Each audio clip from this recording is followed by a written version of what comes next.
Welcome back to another episode of Boom or Bust. I'm your host Terry, and doing a quick editorial today.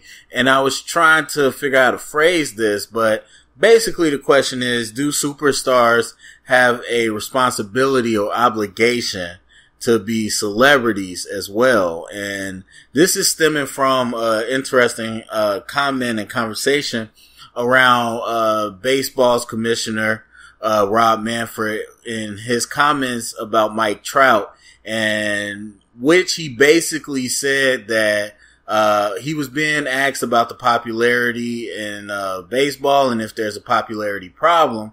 And he basically to the tune said that stars like a Mike Trout, they could be more marketable and that could help go towards popularity, but they have to choose to engage. And he basically was saying that he supports what Mike Trout does in his free time in the off season and all that.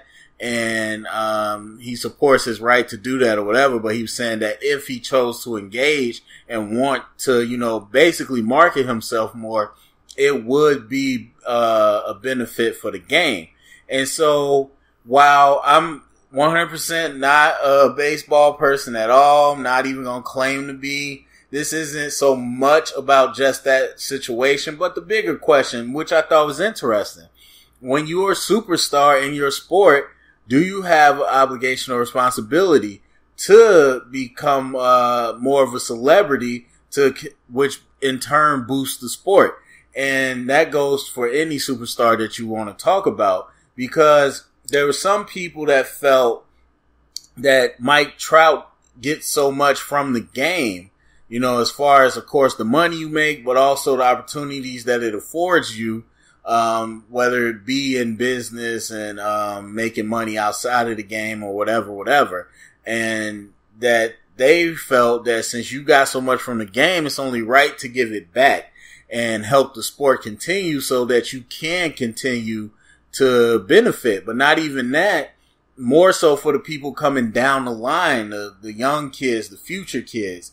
And so there's the money aspect of it where it's like you want to continue to make sure you're doing your part so there's a league for people to come to in 10, 20 years. But then there's also the part of inspiration where you want to make sure there's young kids around the world that have somebody to look up to and aspire to be, so that we have more great players. So this can extend to anybody. Where you're talking about LeBron James, who has not been shy whatsoever at all taking that front seat. I'm not the reasons why, that's a whole different thing. I'm not here to debate about that, but he definitely isn't shy. What are you talking about? Being one of the vice presidents of the basketball PA.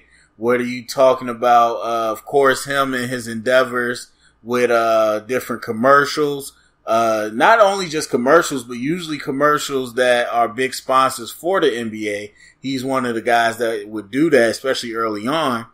And then the stuff he does, he's trying to do with movies, just basically putting himself out there to be consumed by the public in various places.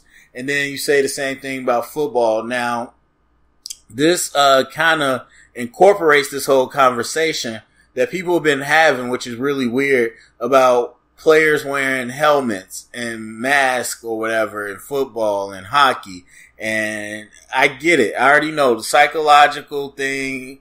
Oh, as far as marketing goes, to see their face, it feels like you know them more. And players with helmets on, you don't really know them. Look, all the superstars in the NFL, I've never had a problem identifying them when they didn't have their helmet on.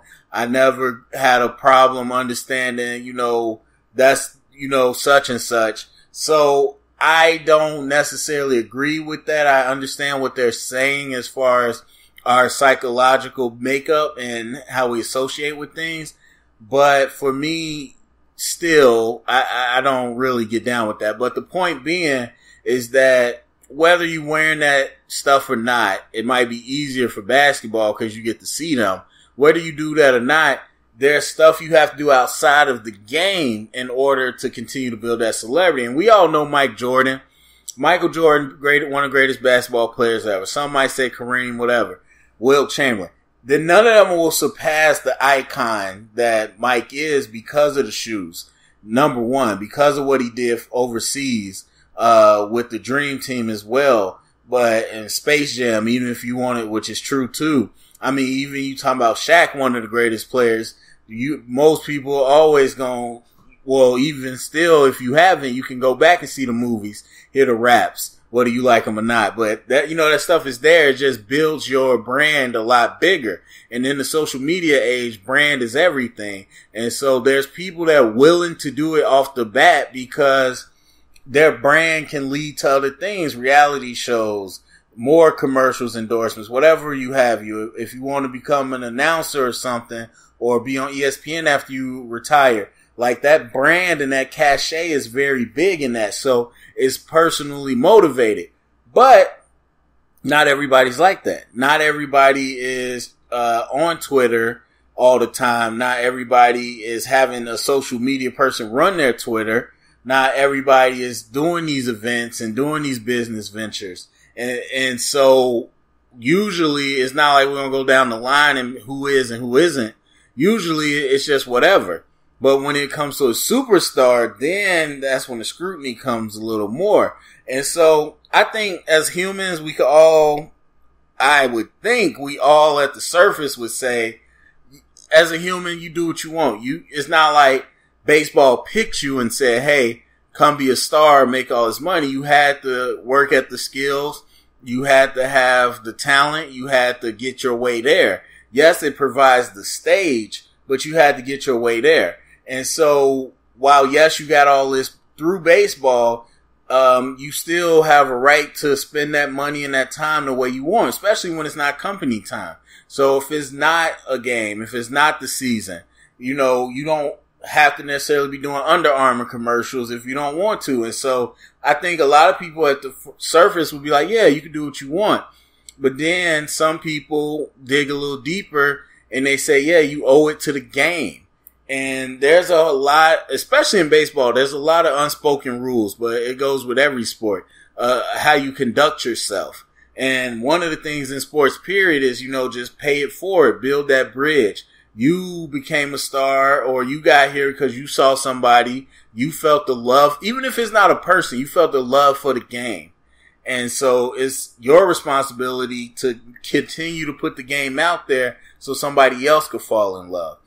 And I don't, so the question is, where do we fall on that? And then I think it's a very intriguing question. It's tough because there's such good arguments on both sides, especially in the league where you feel like, right or wrong, you feel like the popularity is not as where it used to be or where it should be. Then there are some really compelling arguments about why you should be out there a little more, because you are the talented one. You are a driver of this sport. And so we need you to market it. And there were times where you didn't need to market your sport.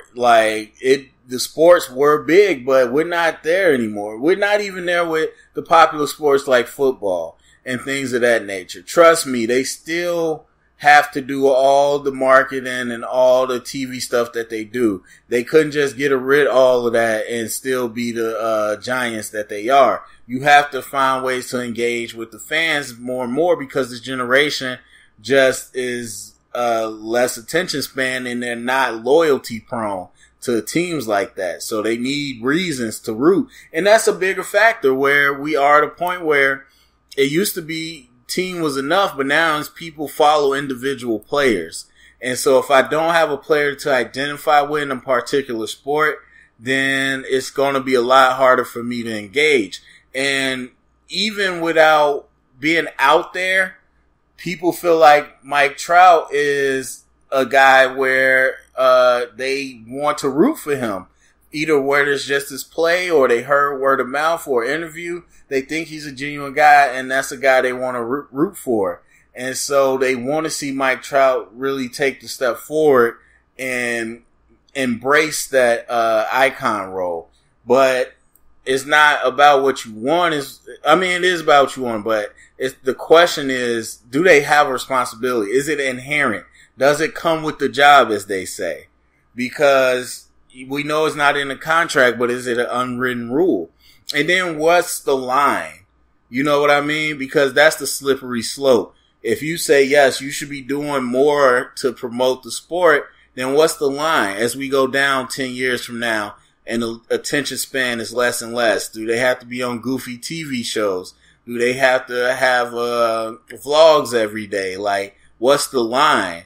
A few commercials. Hey, that's all we need, Mike Trout. And even if you did a few commercials, is that enough? Is that really reaching people? Who knows? There's a lot of questions there, but I just think it's interesting. I mean, the coach in me, of course, and the sports fan in me would sit back and say, yeah, I mean, you got to pay it forward in some way. And honestly, I think where I fall with it is that as a superstar, you don't have to carry the sport. You don't have to put everything on your shoulder. But I think you do have a responsibility to pay it forward in some ways. And most athletes do it anyway. Like, to me, honestly, you doing a camp in the summer, or you do these camps, or you show up to these college games, these high school practices, whatever, or you visit these hospitals, like a lot of stuff that kind of is contractually obligated where the team does a certain amount of service. Like, that stuff to me goes a long way. It might not impact the world. It might not be a camera stuffed in your face, but that stuff impacts people a long way. Because, again, you have people that get to meet you and want to root for you. So I feel like as long as you're doing that, as long as you ain't doing nothing, you know what I mean? As long as, like, you say deuces when the season over, don't pick up a baseball, over there, I don't know, flying around the world, getting drunk, not doing anything for anybody ever. I feel like as long as you giving forward at some aspect, it's good. I mean, yes, the sport is a business and they need that help. They need that marketing. But I think it's more about the kids, as long as you're paying it forward that way, because those are the future players and the future fans. So I think as long as you're giving it forward in some way like that, fan engagement, things of that nature, then it's cool. And I understand the other side, but I could not say that it's your responsibility to become a celebrity, because in our day and age, celebrity life is intrusive. And as a athlete, a top athlete, your life's already intrusive, but once you make it more of a celebrity, then it's going to be even worse. People already watch you play the games, but once you decide to date the latest reality show star or date the latest artist or the actress, and you want to start doing movies, or you want to be seen hanging out with only famous friends, like, that's when that invite becomes to be intrusive, because more people want to get in your business. That's what they mean by being more out there. And I don't think any person has to do that. Nobody should be forced to sign up for that type of intrusive lifestyle.